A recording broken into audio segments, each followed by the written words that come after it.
Raspberry soufflé, the #1 show-off dessert. Now, the secret with the soufflé is in the jam. Hot pan, sugar, raspberries, vanilla.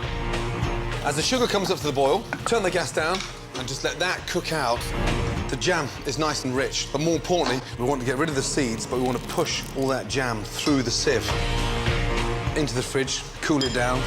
Pastry cream. Cream and milk into the pan. Bring that up to the boil.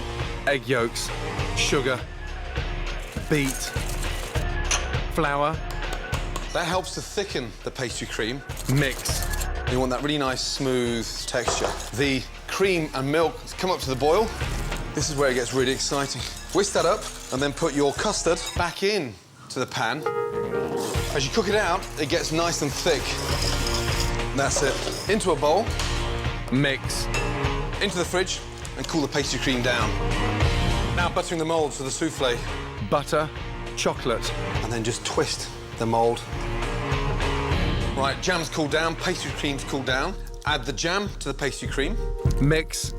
So it's nice and smooth. Rest. Egg whites. Whisk. Sugar. Egg whites out. Mix. Raspberries into a bowl. Raspberry liqueur. Marinated raspberries at the bottom of the soufflé. Amaretti biscuits. That helps to absorb the alcohol.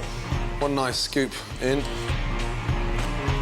And bang down. That evenly places all the mixture throughout the raspberries and the biscuit. And just run a little circle around the mould. That helps the soufflé to rise. Into the oven, 190 degrees. 10 minutes. Ice and sugar. That has to be the perfect way of showing off at a dinner party. Fucking beautiful. Raspberry soufflé. Done.